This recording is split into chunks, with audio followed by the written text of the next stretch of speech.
오늘 우리에게 주시는 하나님의 말씀은 사무엘상 15장 13절에서 15절까지의 말씀입니다.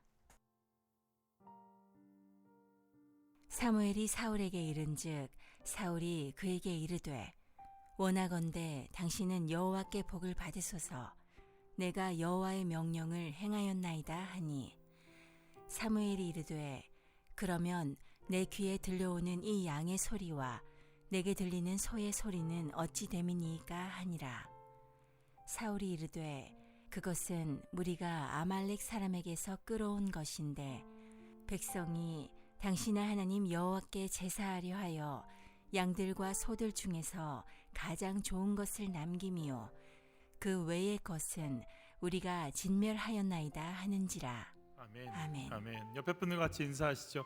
대한민국은 주의 손 안에 있습니다. 우리 세 분씩 좀 인사해 볼까요? 대한민국은 주의 손 안에 있습니다. 대한민국이 주님의 손 안에 있습니다. 우리나라는 주님 손에 있습니다. 손바닥으로 하늘을 가릴 수 있을까?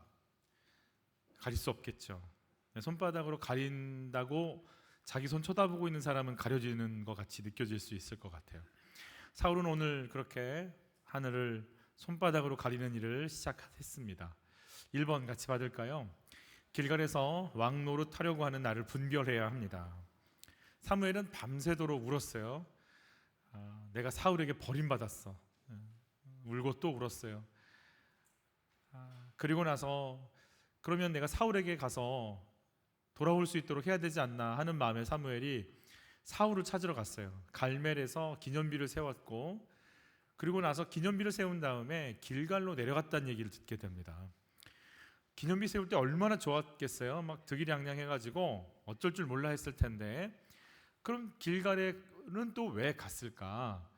길갈에는 어떤 의미가 있었는가? 사울이 암몬이라고 하는 적이 쳐들어왔을 때 싸웠다라는 얘기 들으셨죠? 그래서 승리하죠. 그 승리의 기쁨이 어떻게 표현이 됐었는지 우리 같이 한번 읽어볼게요. 사무엘이 백성에게 이르되 오라 우리가 길갈로 가서 나라를 새롭게 하자. 모든 백성이 길갈로 가서 거기서 여호와 앞에서 사울을 왕으로 삼고 길갈에서 여호와 앞에 화목제를 드리고 사울과 이스라엘 모든 사람이 거기서 크게 기뻐하니라 그랬어요. 사울은 이날이 인생 최고의 날이었을 것 같아요.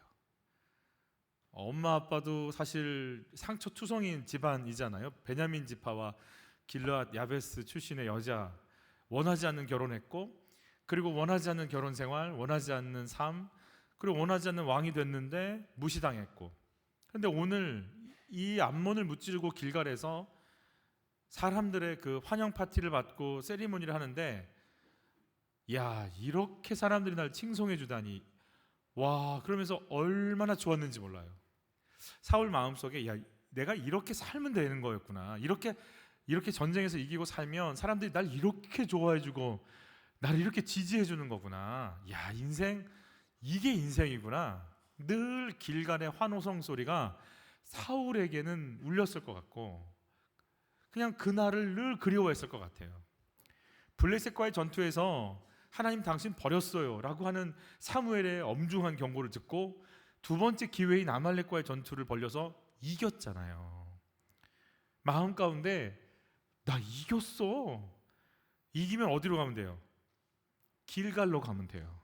왜냐하면 거기서 환호성 파티를 해줬으니까 나 가서 멋지게 파티할 거야. 이번에 이렇게 수출 얼마 따고 또 어디 경제적으로 이렇게 회복되고 지지율 이렇게 오르고 나 여기서 정말로 멋지게 한번 인정받아 볼 거야. 그리고 기념비 세우고 막 으쓱한 마음으로 길갈로 갔어요. 사무엘도 따라갔죠. 사울을 만나야 되니까. 그런데 참 재밌게 이 대화를 통해서 사울 속에 내가 지금 하고 있는 게 잘못되었구나라는 걸 알 수가 있는 대목이 등장을 해요. 내가 지금 한 거 실수구나, 잘못했구나. 근데 그게 큰 것보다 내가 지금 얻을 유익이 훨씬 크니까 이걸 다 덮어버리고 있어요. 우리 사무엘과 사울의 대화를 한번 볼게요. 같이 읽습니다. 사무엘이 사울에게 이른즉 사울이 그에게 이르되 원하건대 당신은 여호와께 복을 받으소서. 내가 여호와의 명령을 행하였나이다 하니 여호와의 명령대로 아말렉 다 이겨버렸어요. 제가 진멸했어요. 나 잘했죠. 빨리, 대단하다고 빨리 얘기 좀 해주세요. 이러고 있는 거 아니겠어요?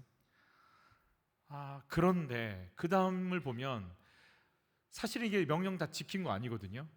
진멸하라고 했는데 다 살려놨잖아요. 그래서 사울의 대화를 보면 같이 한번 읽어볼게요. 사무엘이 이르되 그러면 내 귀에 들려오는 이 양의 소리와 내게 들리는 소의 소리는 어찌 됨이니까? 하니라. 누가 들어도 진멸이 안 됐어요. 그래서 사울이 이렇게 이야기해. 금세 알아듣고 그냥 안 넘어가는구나. 지금 이것 갖고 얘기하려고 하시는구나. 사울이 하는 말을 볼게요. 사울이 이르되 그것은 누가? 무리가 아말렉 사람에게서 끌어온 것이니 누가? 백성이 당신의 하나님 여호와께 제사하려 하여 양들과 소들 중에서 가장 좋은 것을 남기며 그 외의 것은 누가? 우리가 진멸하였나이다 하는지라. 아말렉 사람에게서 끌어와서 남긴 거는 무리가 했고 백성이 했대요. 그리고 진멸한 것은 누가 했대요? 우리가 했어요 하면서 자기를 거기 쑥 집어넣어요. 그러니까 진멸당하지 않게끔 끌려온 것 속에서는 자기를 빼버리고 진멸했어요라고 할 때는 자기를 집어넣어요. 그러니까 지금 사무엘이 이 소리 뭐예요? 라는 그 한마디에 알아차리는 거예요. 이거 갖고 딱 시비를 걸 것 같은데 이게 깨달아진 거죠. 뭐라고 했어요? 하나님 명령이 아말렉을 쳐서 그들의 모든 소유를 남기지 말고 진멸하되 우양과 낙타와 나귀를 뭐 해라? 죽이라고 분명히 말했는데, 여러분 낙타라고 말하면 지금의 자동차 생각하시면 됩니다. 고급 자동차 몇 천만 원씩 할 거 아니겠어요? 소는 훨씬 비쌀 거 아니겠습니까? 그러면 몇 대만 봐도 몇 억인데 우양, 낙타, 소 뭐 이런 게 다 체크해 보면 어마어마한 자산인데 이거 내가 가지고 와서 군량비로 쓰고 전투 인력 확보하고 무기 사고 그러면 더 강력해져서 전쟁 나가서도 또 이길 수 있으니까, 돈이고 국방력이니까 아니 이걸 왜 다 없애? 이거 내가 갖고 있어야지. 이런 생각이 드는 거예요. 보는 순간 이렇게 욕심이 올라온 거 아니겠어요? 여러분 물질을 더 얻고 싶은 마음에 하나님 진멸하라고 하는 말씀을 버릴 수밖에 없는 상황이 된 거죠. 여러분 결국 사울은 승리 앞에서 무너지는 거예요. 이게 아말렉의 전략이라고 그랬죠. 연약한 거 공격하고 승리하는 것처럼 보였지만 사실 승리 뒤에 주저앉게 만들고 결국 말씀 못 붙잡게 만드는, 승리에 취해서 욕망에 사로잡히게 만드는 아말렉의 두 번째 전략에 넘어지고 마른 거예요. 여러분 길갈에서도요, 이거 교만하면 사람이 이렇게 되는 거죠. 승리했을 때 조심해야 되는 거예요. 길갈에서 또 넘어진 사람이 있어요. 길갈에서는요 여호수아가 등장을 하는데 요단강을 건너서 길갈에 요단강에 있던 돌 12개를 세우는 12돌을 기념비가 세워졌던 그런 사건이 있어요. 요단강을 건널 때 이 이스라엘 백성들이 그냥 건넜거든요. 원망 불평 안 해요. 홍해를 건널 때는 어때요? 우리를 죽이려고 그러냐? 왜 우리 여기까지 끌고 왔느냐? 한참 원망하고 이집트로 돌아가겠다 막 이러다가 하나님이 잠잠하라. 그리고 모세가 손을 내밀매 동풍이 와서 또 뒤에는 불기둥이 애국 군대를 막아내고, 그래서 홍해가 마른 땅이 되고 좌우에 물벽이 돼서 홍해를 건넜단 말이에요. 그런데 광해를 지나고 나니까 요단강 건널 때는 제사장들이 먼저 들어가 이 한마디예요. 거기에 어떤 의문점, 반발, 원망 일절 없어요. 말씀이 나오자마자 정말 하나님의 제사장 나라답게 말씀 앞에서 그냥 훅 들어가 버려요. 제사장들의 발이 요단강에 닿는 순간 요단강은 갈라집니다. 그리고 쌓였다라고 돼 있어요. 이쪽은 물이 안 흘러가니까 말라버렸겠죠. 그래서 마른 땅을 지나갔다고 돼 있어요. 쌓여 있는 걸 보는 거예요. 여러분 물을 가둬놓으면 어떻게 돼요? 여러분 물은 가만히 있지 않죠. 이 넘치려고 부닥치고 난리가 나는데 치열하게 부닥쳐서 넘치려고 하는 걸 눈으로 보면서 마치 홍해처럼 마른 땅을 지나왔단 말이에요. 하나님께 원망도 없고 불평도 없던 하나님 나라 백성다운 순종의 모습을 보였단 말이에요. 그래서 그 순종을 기념하고 하나님 하신 걸 기념하기 위해 이 요단강의 돌들 12개를 지파별로 취해서 길갈에 12돌을 이렇게 기념비석으로 놨단 말이에요. 얼마나 행복해요. 그 장면들이에요. 그래서 거기를 뭐라고 부르냐면 그 길갈을 우리 굵은 글씨만 읽어볼 거예요.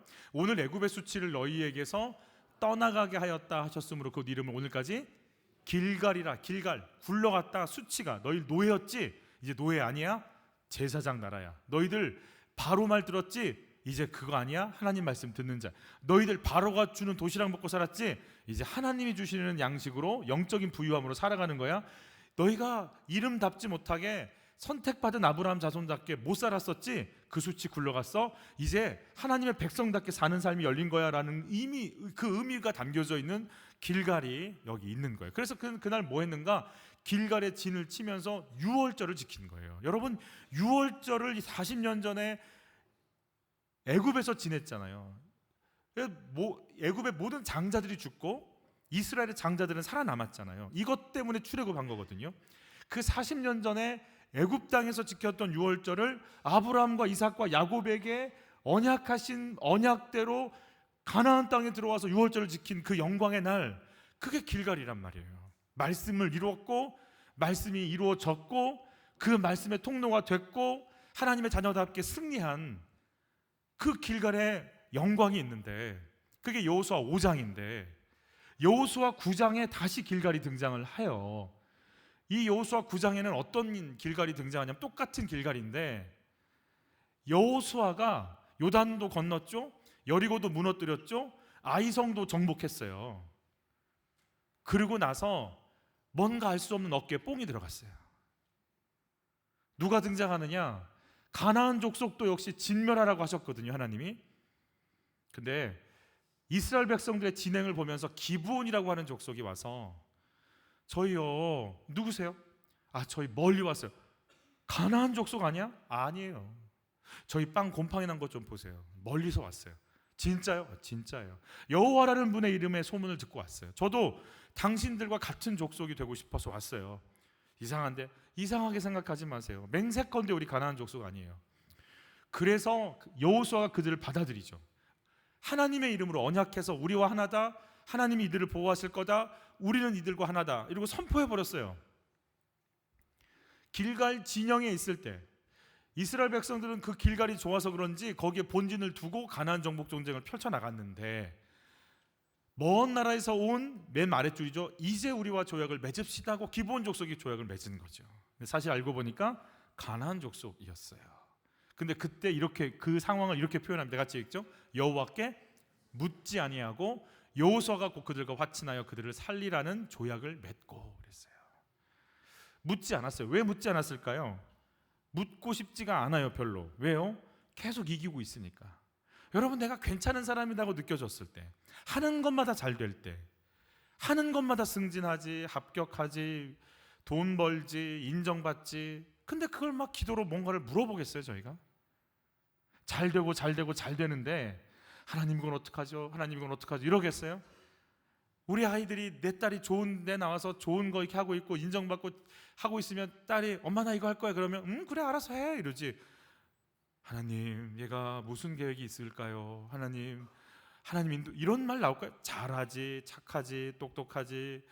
그럼 뭘 더 하겠어요? 그냥 네가 알아서 해. 여호수아 안 해. 나 괜찮은 사람이야. 나 계속 이겼어. 우리는요, 편안하고 등 따스고 배부르면 저절로 우리가 하나님 자리에 올라가고 싶은 마음이 있어요. 늘 그래요. 그래서 묻지 않습니다.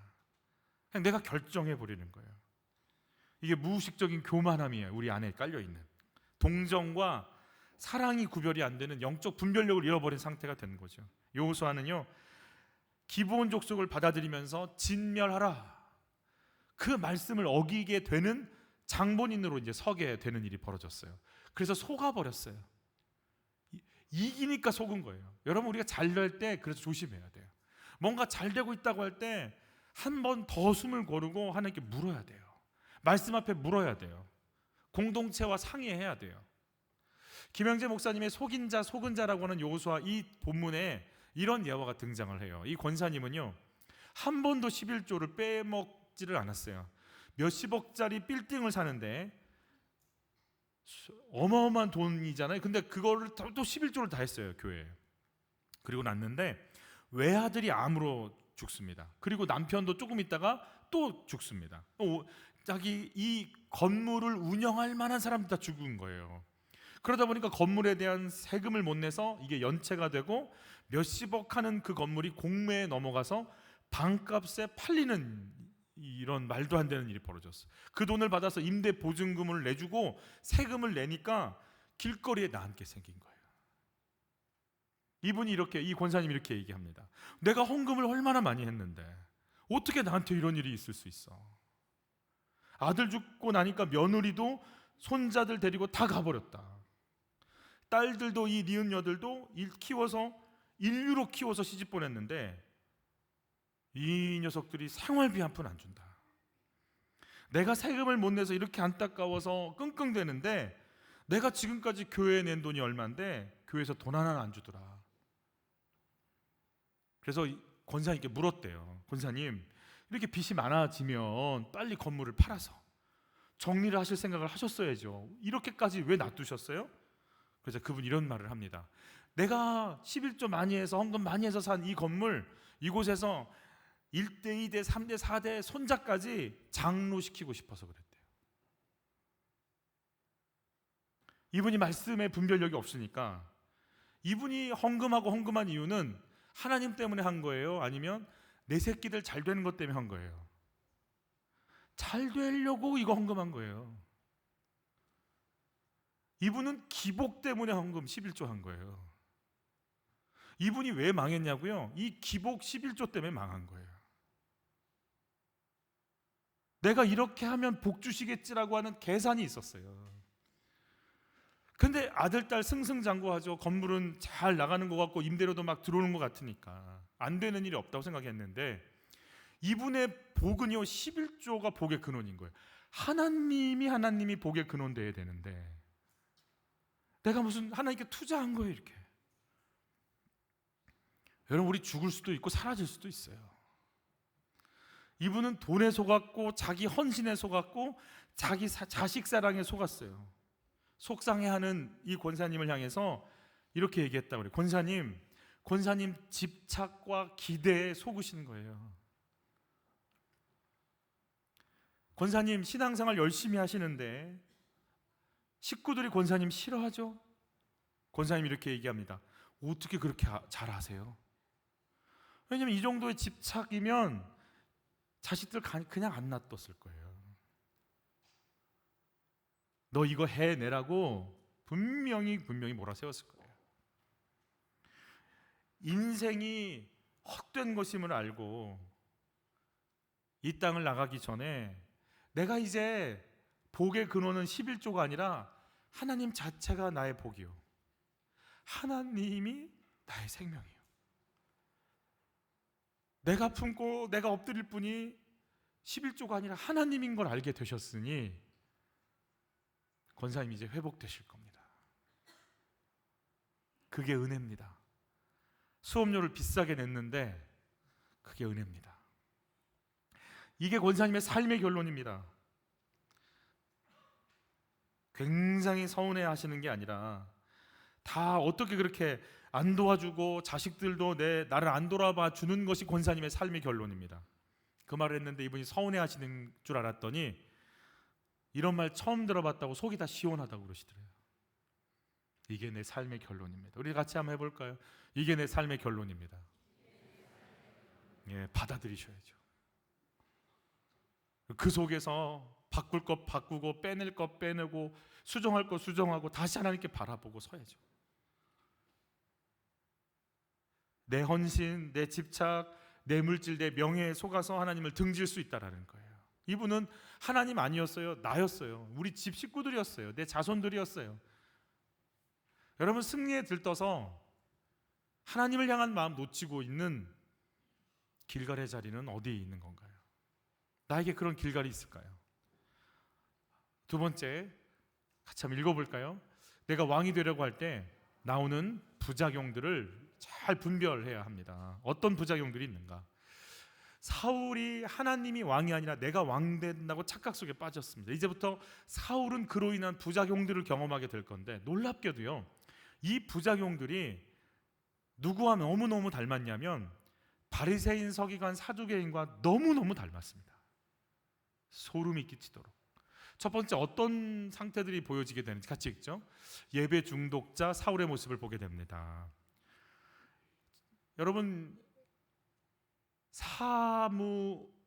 사울이 블레셋과의 전쟁을 시작하려고 하는데 제사를 지내고, 고대 시대 때는 신에게 이것을 신전 의식을 갖춘 다음에 전쟁을 시작하는데, 분명히 사무엘이 온다고 해서 기다렸는데 오지 않는 거죠.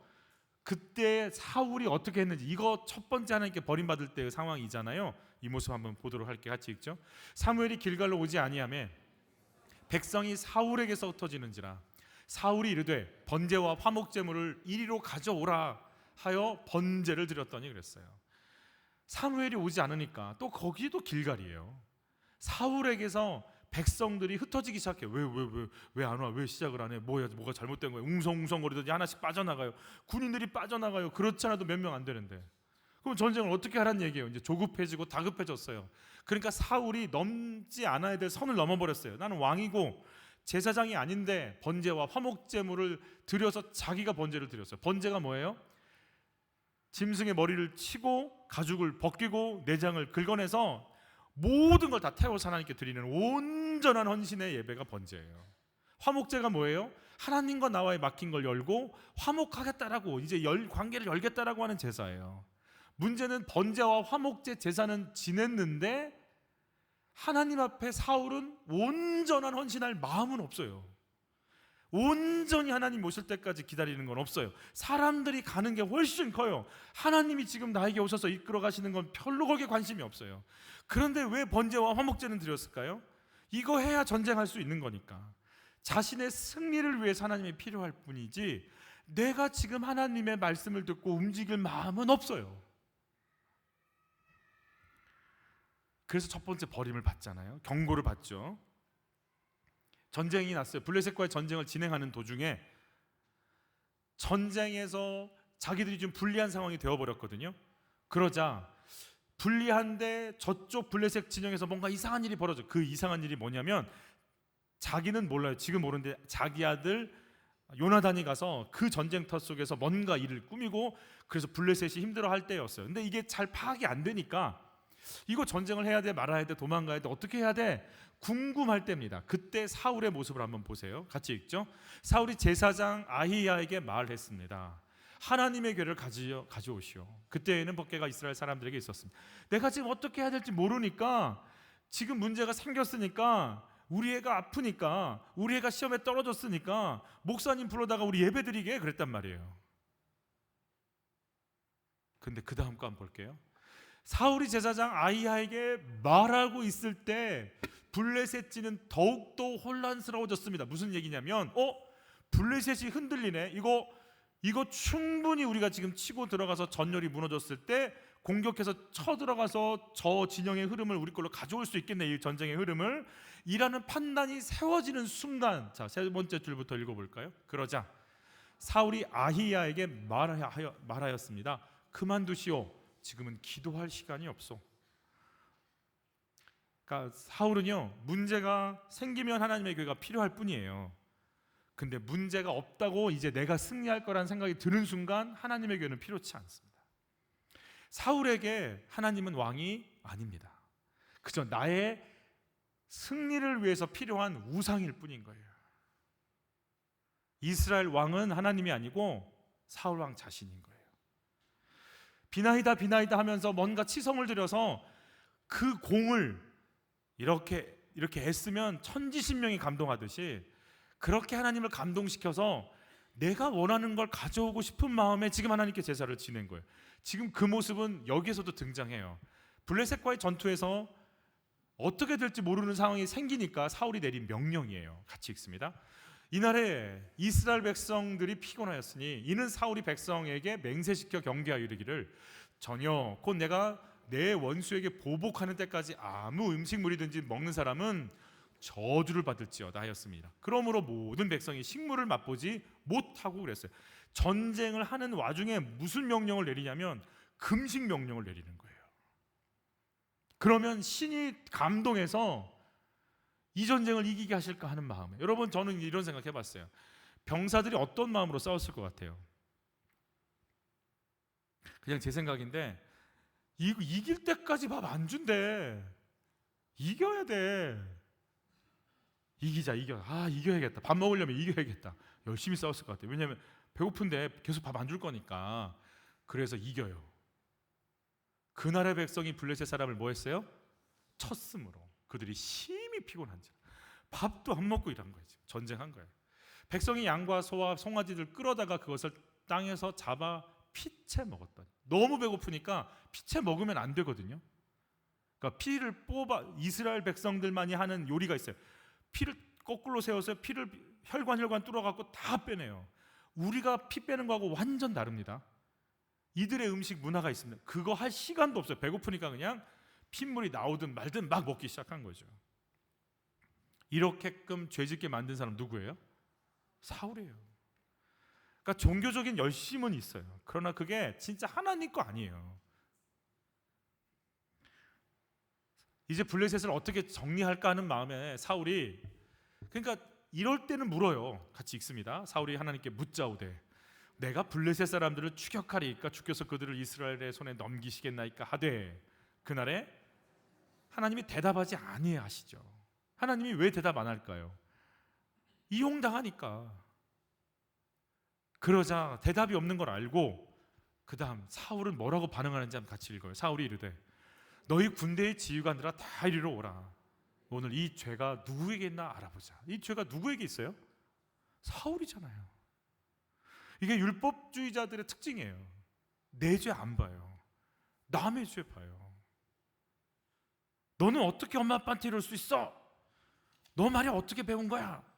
근데 그거 다 누구한테 배웠어요? 엄마 아빠한테 배웠지 뭐. 엄마 아빠가 그렇게 교육했고, 그렇게 무시했고, 그렇게 따뜻하지 않았고, 내 죄 안 보이는 거예요. 사울은 내 죄 못 봐요. 남의 죄만 찾아다녀요. 여러분, 말씀이 없으니까 예배를 드리는 행위로, 금식과 봉사와 헌신으로 내가 의로워지지 않을까 이런 생각해 보신 적 없으세요? 사울의 이런 모습 누구랑 닮았다고요? 종교 지도자들과 닮았다고 그랬어요. 여러분 보면 요한의 제자들 또 예수께 나와서 우리와 바리새인들은 금식하는데 어찌하여 당신의 제자들은 금식하지 아니하나이까? 내가 하나님과의 관계를 열려고 금식하면서 하나님의 음성을 들으려고 하는데 내가 하는데 넌 왜 안 해? 이렇게. 그러면서 주님이 그래서 이런 표현을 쓰세요. 같이 읽습니다. 사두개인과 바리새인들이 모세의 자리에 앉았으니 또 무거운 짐을 묶고 사람의 어깨에 지우되 자기는 이것을 한 손가락도 움직이려 하지 아니하며. 사람들 무겁게 만들어요. 그게 지금 사울이고 종교 지도자들이라고 얘기하는 거죠. 여러분, 하나님을 두 번째요. 같이 읽죠. 하나님을 왕으로 인정하지 않기에 내가 왕의 자리에 가야 되니까 내가 높아져야 되는 거예요. 그래서 자신을 높이려고 하는 거죠. 사울의 지금 경고, 아말렉 이후에 경고를 받는 장면을 보시면 이게 사울이구나라는 걸 확 알 수 있어요. 우리 같이 한번 읽어볼게요. 이는 거역하는 것은 점치는 죄와 같고 완고한 것은 사신 우상에게 전하는 죄와 같습니다. 왕이 여호와의 말씀을 버렸으므로 여호와께서도 왕을 버려 왕이 되지 못하게 하셨나이다. 이게 무슨 말이에요? 당신 지금 왕권 정지시키겠다는 얘기예요. 엄청나게 무서운 말이거든요. 그러면 사울이 막 여기 뜨끔해가지고 반응을 해야 되잖아요. 반응을 한번 보죠. 사울이 사무엘에게 이르되 내가 범죄하였나이다. 내가 여호와의 명령과 당신의 말씀을 어긴 것은 내가 백성을 두려워하여 그들의 말을 청종하였음이니이다. 회개하는 것 같죠? 근데 그 다음 구절은요, 역시 사울이구나라는 걸 알 수 있어요. 같이 한번 읽습니다.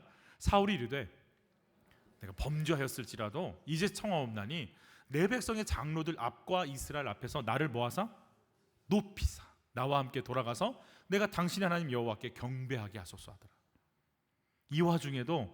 이 와중에도 자식이 망하고 아내가 아프고 별별 게 다 있어도요, 회개가 아니고 하나님의 말씀을 처방과 진단을 받을 생각이 있는 게 아니라 그냥 내 체면이 더 우선인 거예요.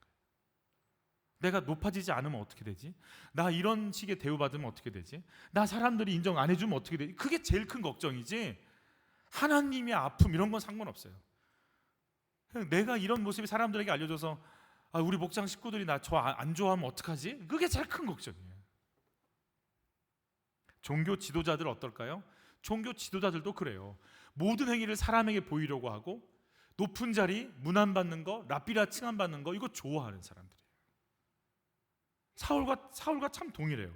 우리 세 번째 것도 한번 읽어볼게요. 같이 읽죠. 하나님의 생명이 없기에 죽이는 자리에 서게 됩니다. 그랬어요.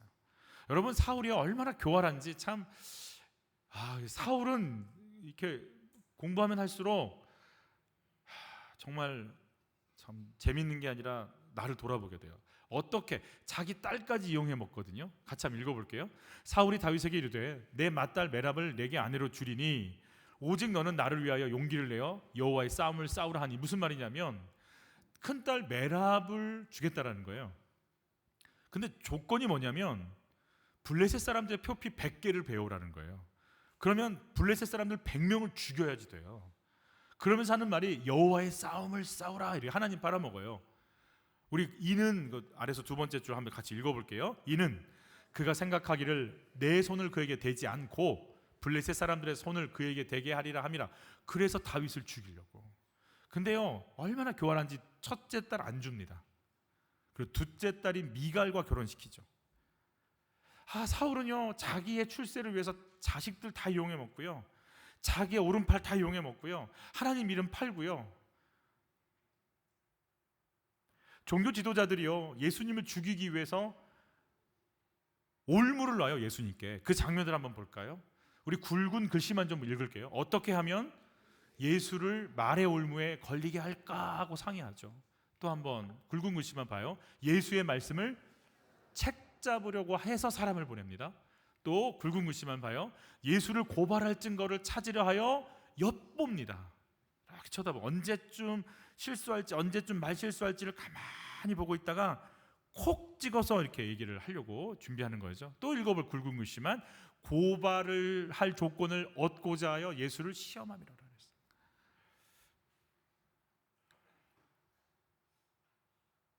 사울이 자기 뜻대로 되지 않잖아요. 금식하죠, 제사 지내죠, 제사장 옆에 뒀죠, 전쟁터 속에 법궤 갖다 놨죠. 누가 봐도 하나님의 일을 감당하는 사람 같은데 그 제사장들이 내가 싫어하는 다윗을 돕거든요. 그래서 그게 화가 나요. 그래서요 보이는 게 없어요. 그 제사장들 다 죽여버려요.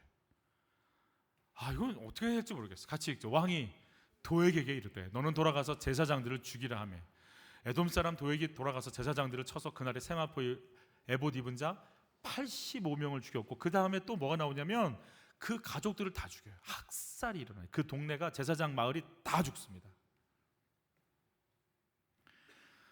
정말 누굴 섬기는지 모르겠어요. 종교 지도자들이 예수님을 어떻게 대할까요? 자기 마음에 안 들죠. 시기가 올라왔죠. 예수님이 보기가 싫죠. 빌라도가 시기하여 고발했다라는 걸 두 번씩 얘기하거든요. 두 번 나와요 복음서에. 그러니까 어떻게 했는지 굵은 글씨만 읽어봐요. 사형 판결에 넘겨주어 십자가에 못 박았느니라. 또 한번 볼까요? 예수를 보고 소리질러 이르되 십자가에 못 박으소서. 죽이란 얘기예요. 여러분 내가 하나님을 왕으로 모시지 않는 증거가 뭔지 아세요? 함부로 말해요. 내 안에서 살리는 말 안 나와요. 죽이는 말이 나와요.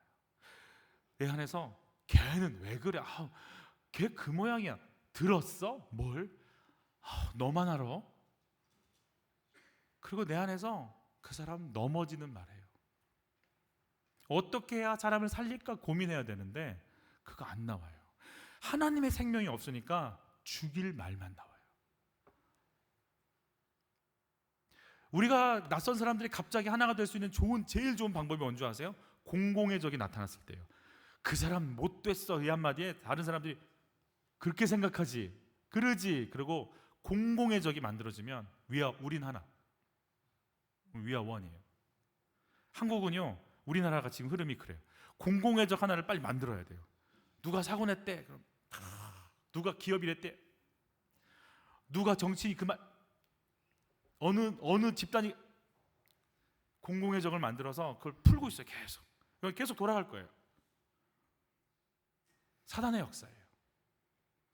그 소리를 듣고 무너지고 아프고 상처받은 사람들 생각하면서 그럼 그 사람들에게 어떻게 복음을 전할 수 있지? 어떻게 해야 그 무너진 사람을 살릴 수 있지? 어떻게 그 사람들을 세워서 회복시킬 수 있지? 그 생명의 역사를 생각해야 되는데 죽이고만 싶어요. 넘어뜨려서 어떻게 파괴하고 싶은 것만 남았어요. 하나님 생명이 없으니까 그래요. 근데 그 배후에는 뭐가 있느냐? 같이 한번 읽어보죠. 보이지 않는 영적 세력들이 있다고 하십니다. 사울에게 어떤 일이 일어났는지 우리 굵은글씨만 한번 읽어볼게요. 악령이 사울에게 힘있게 내림에 내가 다윗을 벽에 박으리라고 창을 던지자. 죽이려고 그래요. 여러분, 사단이요, 내 욕망을 갖고 있잖아요.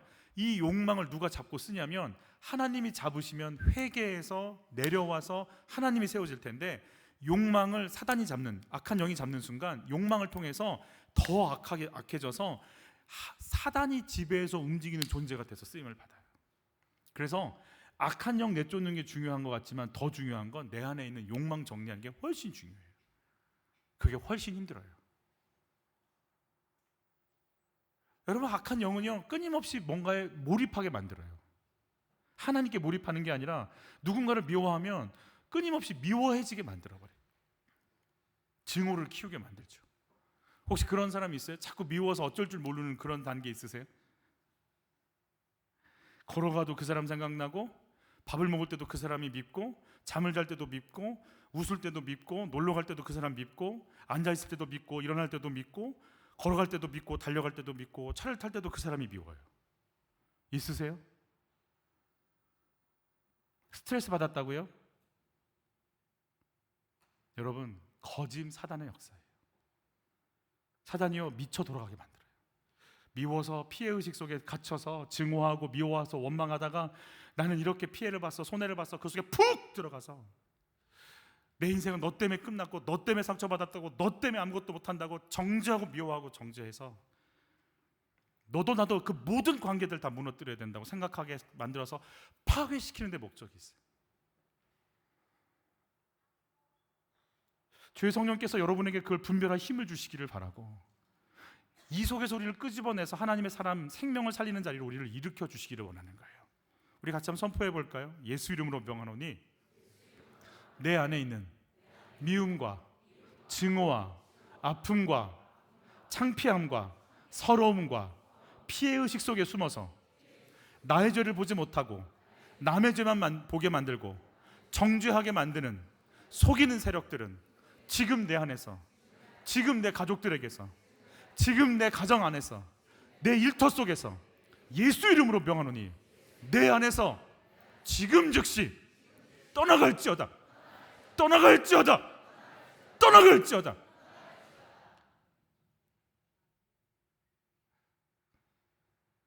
피해의식은요, 내 죄 보지 않게 만듭니다. 나는 아빠 때문에 이렇게 됐고, 나는 엄마 때문에 이렇게 됐고, 나한테 그렇게 했던 선생님 때문에 내가 이렇게 됐고, 나 그때 학폭에 연루되게 했던 그 친구 때문에 이렇게 됐고, 직장 상사 때문에 내가 이렇게 됐다고 해서 절대로 날 새롭게 하지 못하도록 그냥 그 속에 푹 주저앉게 만듭니다. 악한 영의 역사가, 물론 스트레스 받았어요. 치유 받아야 돼.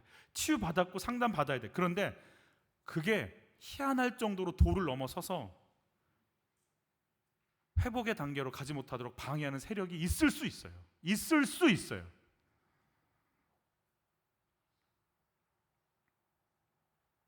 다윗을 왜 잡아 죽이려고 그래요? 자기를 위해, 그러니까 내 자리 지켜야 되니까.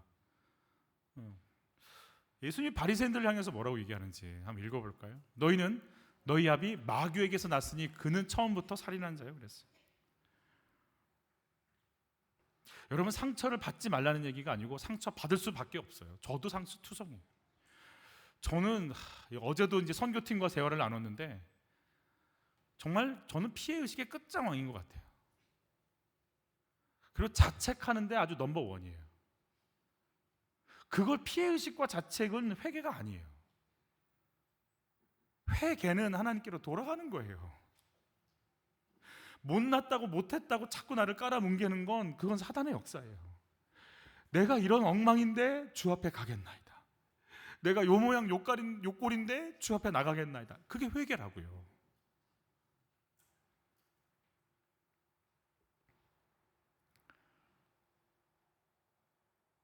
사울은 자기가 왕이 돼야 돼요. 그러니까 다른 하나님이 사울 세웠고 기름 부었고 살려주셨고 그거 감당하게 했고 이기게 하시는데도 불구하고 자기가 모든 걸 다 해야 된다고 생각하고 하나님이 세우실 그 사람 거부하는 거죠.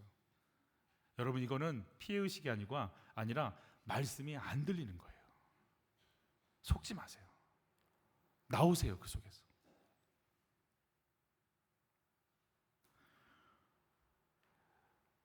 뭐라고 해요? 종교 지도자들이 이는 예후대 왕 예수라. 이 조롱하는 말이에요. 왕이라고 부르는 거 아니에요. 왕이래매? 이러고 쓴 거죠 지금. 왕 인정 안 하겠다는 얘기예요 지금. 같이 한번 읽어보죠. 정죄하고 미워할 때 내 안에 어떤 세력이 역사하는지 분별이 되십니까? 저는 이게 우리 안에서 이게 분별됐으면 좋겠어요. 청년 공동체가 여기 많이 있어서 그래도 청년들은 좀 이게 덜한가 봐. 1, 2부 때보다 좀 소프트한 것 같아요. 여러분들은 1, 2부 때 분위기는 좀 참혹했던 것 같은데 내가 누구와 싸워야 하는 인생인지가 인정이 되십니까?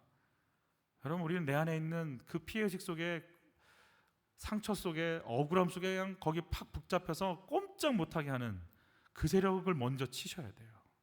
그건 말씀 속에서 힘을 얻으시기를 바라는 거예요. 그러면 결론적으로 어떻게 해야 이 사울의 상태에서 벗어날 수 있을까요? 율법주의, 예배에 미쳐 돌아가고 사람 죽이려고 하고 자기 죄 보지 못하고 남 죄 보면서 어떻게 하면 넘어뜨릴까, 이런 그 사울의 상태 속에서 어떻게 하면 우리가 벗어날 수 있을까요? 하나님이 다음 주 공과에 이걸 주세요. 다음 주가 이제 다른 본문을 제가 설교가 진행이 될 거예요. 그래서 제가 다음 주 공과를 좀 가져올게요. 우리 같이 한번 이걸 풀 수 있는 키워드 중에 하나입니다. 같이 읽습니다. 사무엘이 이르되 왕이 스스로 작게 여길 그때의 이스라엘 지파의 머리가 되지 아니하셨나이까 그랬어요. 당신이 왕이 된 건 내가 작다, 즉 내가 자격이 있다 없다?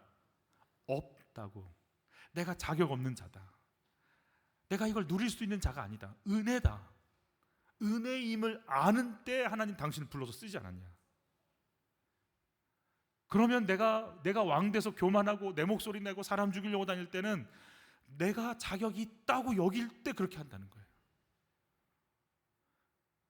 내가 내 자녀들에게 그렇게 함부로 해도 된다는 자격이 있다고 여기니까 그렇게 하는 거예요. 제가 이렇게 30대 젊을 때, 그럼 지금부터 한 1, 2년 전인가? 아이가 꼬맹이였을 때, 서다이가 꼬맹이였을 때 이렇게 목사니까 남들이 봤을 때 목사 아들은 예의 바르야 되잖아요. 그러니까 뭐 설명도 필요 없죠. 이거 해라 저거 해라. 주님이 저에게 아주 분명하게 경고해 주신 메시지가 몇 개 있었어요. 너 손대지 마. 네 아들 손대지 마. 네 아들이 살 길은 네가 손 안 대는 거야. 있지? 네가 제일 문제야. 너만 가만히 있으면 돼. 내가 내 아들을 함부로 해도 된다는 자격이 있다고 생각이 드니까 그렇게 하는 거 아니겠어요? 여러분, 우리 그럴 자격 없어요. 물론 훈계하지 말아라, 가르치지 말라, 그게 아니고 내가 함부로 대해도 된다라고 생각하니까, 그런 자격이 있다고 생각하니까 그렇게 대하는 거겠죠. 내가 내 아내한테 그렇게 말해도 된다고 생각하니까 그렇게 얘기하겠지. 내가 내 남편한테 그런 식으로 표현해도 된다고 생각하니까 그렇게 하겠지.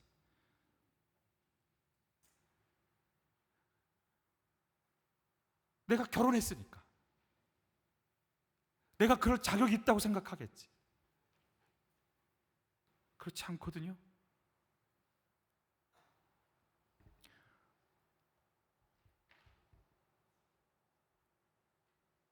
예수님은 바리새인들 향해서 뭐라고 얘기하는 줄 아세요? 내가 자격 없음 알라는 표현을 이렇게 하세요. 같이 읽죠.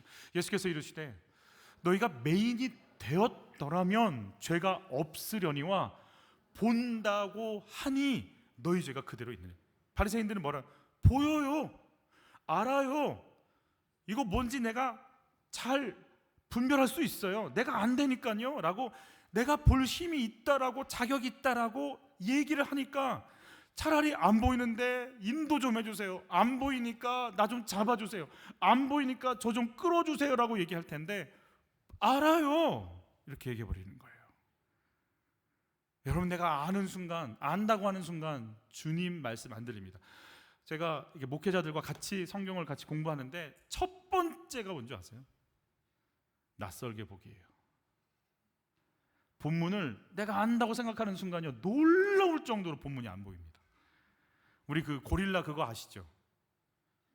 농구 이렇게 볼텟 이렇게 주고받거니 하는데 고릴라 한 마리 지나가서 막 이러고 가는 그 테스트 하는 거 기억나시죠? 거의 대부분 고릴라 못 봅니다. 이 사람들이 공을 몇 번 토스하는지를 세어보라고 하니까 사람들이 다 뭐 하죠? 그 공만 쳐다보고 있잖아요. 그래서 여기 나가서 막 고릴라가 뭐하고 지나가냐면 막 이러고 지나가거든요. 저만한 등치가 얇은 거죠. 그런데도요, 고릴라 못 본 사람 손들어 그러면 60-70% 손들어요. 못 봐요. 그러니까 내가 보고 싶은 것만 봐요. 낯설게 볼 수가 없어요. 본문을 낯설게 안 보니까 뻔해요, 뻔해. 그 얘기 하겠지 뭐. 그래서 성경을 늘지가 않아요. 본문을 볼 수가 없어요. 하나님의 음성을 들을 수가 없어요. 본다고? 안다고? 여러분, 내가 우리 하나님께 이렇게 얘기해야 돼요. 몰라요. 모르니까 가르쳐 주세요. 모르니까 나 좀 인도해 주세요. 갈 힘이 없으니까 나에게 좀 말씀 좀 해주세요. 얼마나 많이 우리는 사람들을요, 여러분 이제 목장 모임을 하면 어떤 느낌이 들지 모르겠지만 한번 이렇게 오셔서 찬양할 때 이렇게 훅 이렇게 보면 좀 많아서 이렇게 한꺼번에 안 보이시겠지만 말 안 해도 그 사람 외모 갖고 다 판단 끝났어요. 한 60에서 70%. 눈으로 70에서 80%가 다 끝나요.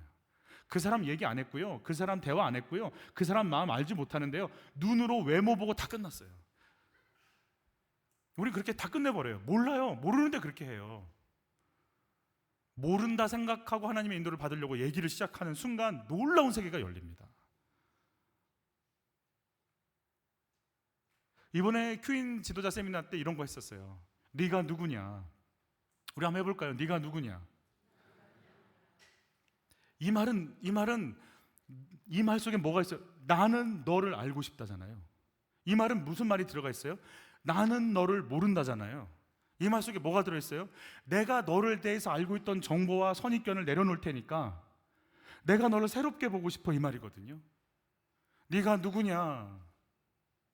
좀 죄송한데 이제 청년들은 내가 누구냐를 얘기할 때 부모님을 얘기하면 내가 누구냐 이러면 반 그거니까 누구세요? 엄마 아빠는 누구세요? 이렇게 한번 물어볼까요? 속으로. 자, 결혼하신 분들은 아내에게 또 남편한테 있다, 내 앞에 있다 생각하고 한번 해보는 거예요. 네가 누구냐 해보는 거예요. 여러분, 엄마 아빠 누구세요? 이렇게 하시면 되고, 자, 그냥 내가 누구냐로 통칭해서 합시다. 아시겠죠? 자, 해보는 겁니다. 시작. 네가 누구냐. 다시 한번 시작. 네가 누구냐. 네가 누구냐. 그 순간요, 내 남편 내가 알지. 근데요, 네가 누구냐 하는 순간 얼마나 그 사람이 위기고 아픔이 있고 서러움이 많고 힘들고 도와주지 않으면 안 되는 위급한 상황인 게 막 느껴지기 시작해요. 네가 누구냐를 질문하기 전에는요, 아우 답답해, 왜 이거밖에 못하는지 몰라, 아우 답답해, 정말 이것만 왜, 아우 내 남편은 왜 이 정도밖에 안 되는지 몰라, 이거 얘기했다가요, 그거 내가 알고 있는 정보 내려놓고 네가 누구냐, 알고 싶다, 하나님 좀 열어주세요, 이 마음으로 탁 던지는 순간요, 하나님이 보시는 내 남편, 하나님이 보시는 내 아내, 하나님이 보시는 내 아이들, 하나님이 보시는 내 직장인 동료들 새롭게 보이기 시작해요. 다시 한 번만 해볼까요? 그게 올라오시는 분도 계실 것이고 안 올라오시는 분도 계시겠지만 한번 해볼게요. 한번 생각해 볼 수 있어요? 한번 생각해 보세요. 누군가 대상을 한번 생각했어요. 해봤어요? 됐어요? Ready? 해보는 거예요. 네가 누구냐? 시작. 네가 누구냐? 그러면 요 속에서요, 하나님이 주시는 음성이 나와요. 내가 모른다고 인정해야 돼요. 내 아내 애쓰고 수고했지. 내 동생 도움이 필요하지. 네가 누구냐? 가끔씩 나 자신에게도 물어봐요. 너는 누구냐? 그 순간요, 초라하고 비참하고 비교의식에 있는 내가 아니고 하나님이 보는 내가 보여요. 네가 누구냐? 하나님의 사람이지. 주의 일 감당하려고 여기 서 있지. 본다고 하니 죄가 그대로 있느니라. 자격이 없는 자, 모르는 자임을 인정할 때 하나님의 역사는 시작이 돼요. 그래서 내가 모른다고 얘기할 때 하나님, 제가 이럴 것밖에 안 되는데요, 저는 자격이 없어요. 그러니까 하나님, 당신의 은혜가 필요해요. 당신의 말씀을 들을게요. 나의 왕은 하나님이십니다. 그래서 이 고백이 나오는 거예요. 같이 읽어볼까요? 사무엘이 이르되 여호와께서 번제와 다른 제사를 그의 목소리를 청종하는 것을 좋아하심 같이 좋아하시겠나이까? 순종이 제사보다 낫고 듣는 것이 순양의 기름보다 나으니. 하나님의 음성을 청종하는 걸 좋아하십니다. 여러분, 주의 음성을 들으시기를 축복하는 거예요. 예수님은 뭐라고 하는 줄 아세요? 종교 지도자들에게 같이 읽죠. 내 말이 너희 안에 있을 곳이 없으므로 나를 죽이려. 그러니까 이미 예수님의 음성이 들리면요, 안다라는 생각 속에서 받아들이잖아요.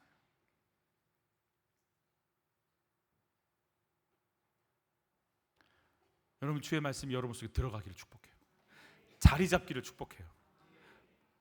대부분 뻔하다고 생각해요. 뻔하지 않아요. 절대 뻔하지 않아요. 사랑 뻔한 것 같죠? 절대 뻔하지 않아요. 어떤 사람은 사랑이 치유로 드러나야 될 것이고, 어떤 사람에게 사랑은 권면으로 드러나야 될 것이고, 어떤 사람에게 있어서 사랑은 위로와 그리고 야무짐과 단단함으로 드러나야 돼요. 모든 사람이 다 달라요. 여러분, 뻔하지 않아요. 하나님 어떤 분이세요? 영원 전부터 영원 후까지 계시는 분이세요. 시간과 공간이 없는 분이 시간과 공간 속에 들어오셔서 우리에게 그 영원 후까지의 세계를 말씀하고 계세요. 그 세계를 너희가 가야 돼. 그걸 너희가 알아야 돼. 너와 나와의 관계는 그런 거야. 네가 이걸 정립하고 이걸 빠져나와서 육신을 벗을 때 내가 너를 이끌어가는 걸 네가 경험하게 될 거야. 그걸 준비하는 게 지금 이 땅에서의 삶이야 라고 지금 얘기를 해주시는 하나님의 마음, 하나님의 소망, 하나님의 생명, 하나님의 간절함이 오직 하나, 말씀을 통해서 우리에게 주어진단 말이에요. 근데 그 말씀을 내가 알아라고 해결해버리면 지식에 속아버려요. 그래서 그 말씀을 받아들이는 게 아니라 지식에 머물러서 그냥 뱉어버리는 거예요. 그 말씀이 들어와서 나를 이끌어서 내 안에 내가 말씀 앞에 엎드리겠나이다가 고백이 되면서 나갈 줄 있어야 되는 거예요. 그게 유일한 길인 거예요. 여러분, 그 말씀을 따른다라는 건 영원하신 하나님을 따라간다는 걸 얘기하는 거예요. 여러분, 말씀에 힘이 뭐고 말씀을 깨달아간다는 게 무엇인지 아는 은혜가 있기를 축복해요. 내가 왕인 것처럼 행사하는 부분이 혹시 있을까요? 여러분, 주의 음성을 듣기를 원하실까요? 그 말씀이 들리시기를. 내가 왕이 아니니까. 사울은 내가 왕이라고 생각했어요. 그래서 주의 말씀이 안 들려요. 제사 지냈고 금식했고 법궤 가지고 다녔고 제사장 데리고 다녔어요. 그런데 결국 주님 버려요. 여러분, 착각하지 마세요. 부모님이 뭐 장로님이세요? 안수 집사님이세요? 목회자세요? 착각하지 마세요. 모른다고 얘기하세요. 알고 싶다고 얘기하세요. 목마르다고 얘기하세요. 나의 왕이 하나님이시라고 말하세요. 그리고 그분께 엎드리세요. 사울은요, 엎드리질 못했어요. 사실은 사울의 이 상태가 있으니까 하나님이 아말렉 붙이신 거잖아요. 그래서 사실 하나님이 싸우시는 전쟁이니까 이긴단 말이에요. 그래서 이김을 통해 올라오는 그 자녀 우상, 성공 우상, 물질 우상이 다 드러나서 정리되기를 원하셨는데 사울은 그게 안 됐어요. 여러분, 아말렉에게 전쟁에서 기회를 주셨는데, 그러니까 쓰임 받고 버림 받는 거예요. 찬양팀도 있고 목자도 있고 목사도 있는 저도 있어요. 내가 왕이 아닙니다를 인정하고 말씀을 듣기를 원하고 알려주십시오가 안 되면 버림받는 거예요.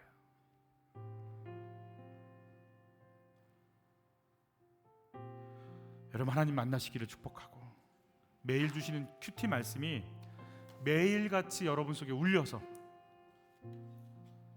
그 말씀의 인도를 받는 왕 앞에 엎드릴 수 있는 인생으로 살기를 축복해요. 우리 찬양하면서 나가실까요? 내게 주신 모든 것 주께 감사드리며 많은 재물보다 더 복음을 선택하고 화려한 길 아니라 진리의 길을 걷는 거룩한 주 예수의 청년 되게 하소서. 부디로 없는 복은 단단히 포기하고 하나님 보시기에 정결한 그릇 되어 이 땅에 날 보내신 하나님의 뜻대로 주 영광 위에 사는 청년 되게 하소서. 때론 연약해져도 방황하게 하소서. 세상 험한 파도에 낙심하게 하소서. 청년의 시절 지날 때 날 지으신 주님 뜻대로 하나님 예배하는 삶, 복음을 전하는 삶, 그렇게 살길 기도합니다. 내 이름 내려놓고 예수 이름 들고 내 이름 내려놓고 예수의 이름 들고 어둠 세상 속에서 작은 생명빛 되어 전화보다 소중한 한 영혼 살리는 삶, 예수님 닮아가는 청년 되게 하소서. 때론 연약해져도 방황하게 하소서. 세상 험한 파도에 낙심하게 하소서. 청년의 시절 지날 때 날 지으신 주님 뜻대로 하나님 예배하는 삶, 복음을 전하는 삶, 그렇게 살길 기도합니다. 청년의 시절 지날 청년의 시절 지날 때 날 지으신 주님 뜻대로 하나님 예배하는 삶, 복음을 전하는 삶, 그렇게 살길 기도합니다. 그렇게 살길 기도합니다. 우리 같이 기도할 건데요. 왕 앞에 있는 왕 앞에 엎드릴 수 있도록 하나님, 제가 하나님을요 안다는 착각에 빠져서 이용하는 거 멈추게 좀 해주세요. 진짜 하나님을 왕으로 모시고 내가 주의 말씀을 듣겠나이다. 저는 이거 준비하면서 여호수아가 아이성 전투에서 패배하고 하나님의 장막 앞에 엎드려서 죄를 뒤집어 쓰고 하나님 왜요? 하나님 왜요를 외치면서 꼼짝 안 하고 하나님 말씀하실 때까지 머리 숙이고 끙끙 앓고 있는 모습이, 그 역대 하나님의 위대한 왕들이 하나님의 제단 앞에 주님 말씀하실 때까지 제가 주의 명을 듣기를 원한다고 그 자리를 지켰던 것처럼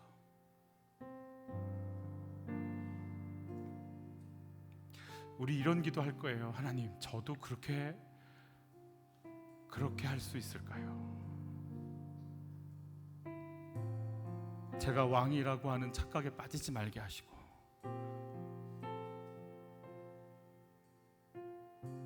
진짜 왕 앞에 근신함으로 엎드리고 두려워 떨며 경외하며 그 하나님의 말씀을 받고 싶은 그 명령 앞에 내 인생을 걸고 움직이고 싶은 소원 따라 가는 것처럼, 내가 당신을 나의 왕, 나의 주, 나의 하나님으로 인정하며 당신을 이용하는 자리가 아니라, 감히 하나님을 쓰려고 하는 자가 아니라 하나님의 말씀 앞에 엎드리고 움직일 수 있는 내가 그 한 사람이 되기를 원하오니, 하나님, 제가 엎드리겠나이다. 주의 말씀을 듣겠나이다. 나는 앞을 보지 못하오니 보여주시고, 내가 알지 못하오니 가르쳐주시고, 내가 갈 바를 알지 못하오니 저를 인도하옵소서. 내가 왕의 명령을 듣기 원합니다. 우리 주여 한번 외치고 기도로 나갑니다. 주여, 왕이신 하나님,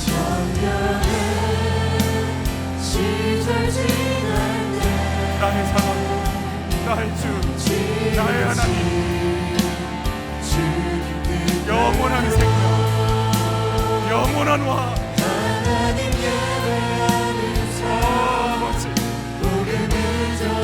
사랑합니다. 영광입니다. 제가 누구이길래 저희가 무엇이라 저희를 불쌍히 여기시고, 우리가 감히 어찌 하나님을 배울 수 있으며 우리가 감히 하나님 앞에 얘기할 수 있으며 저희가 주의 말씀을 듣기를 원합니다. 주신 그 말씀이 열리기를 원하며 그 말씀이 매일 아침마다 단 한 줄이라도 한마디라도 우리에게 들려주셔서 저희가 그 생명을 붙잡고 하루를 살기 원하고 왕의 명령 앞에 묵상하고 내 가슴을 토해놓고 당신을 갈망하며 생명의 왕, 평강의 왕, 치유의 왕, 회복의 왕, 만왕의 왕, 롤 오브 롤, 킹 오브 킹, 주님을 따를 수 없으며 주만이 나의 모든 만물의 구주가 되심을 인정하며 우리가 아버지 앞에 엎드리오니 우리를 사로잡으소서. 우리가 주의 말씀을 듣기 원하며 엎드리기 원하며 나의 왕이시라고, 나의 왕이시라고 엎드리고 엎드리기를 원하오니 주님을 향한 찬양, 주님을 향한 기도, 주님을 향하는 하나님을 향한 고백과 찬송이 영원토록 주 앞에 드려지기 원하오니 우리를 간섭하여 주옵소서.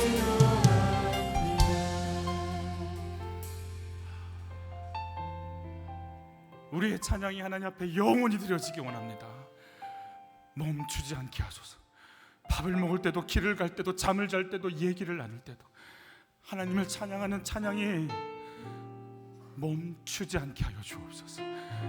하나님을 찬양하지 않고는 견딜 수 없는, 그 견딜 수 없는 마음으로 살게 하소서. 사랑합니다. 하나님을 이용하는 자리에서 그 멈추게 하소서. 하나님의 말씀을 듣게 하소서. 매일 주시는 큐티의 말씀이 내가 살아갈 길이고 내가 밟아야 될 길이며 내가 먹어야 할 양식이고 내가 씻어야 할 물이며 내가 입어야 할 옷인 것을, 내가 숨을 쉬어야 할 산소요 공기인 것을 경험시켜 주옵소서. 내가 말씀을 먹겠나이다. 그 명령 앞에 엎드리기를 원하오니 내가 왕이 아님을 알게 하시고 자격 없는 나를 은혜로 감싸심을 알게 하시고, 그래서 그 영원한 왕 앞에 날마다 나가기를 원하는 간절함으로 살게 하소서. 귀한 예물을 드립니다. 우리의 예물을 받아주실 때 거룩하게 써주심을 감사합니다. 우리도 받아주시옵소서.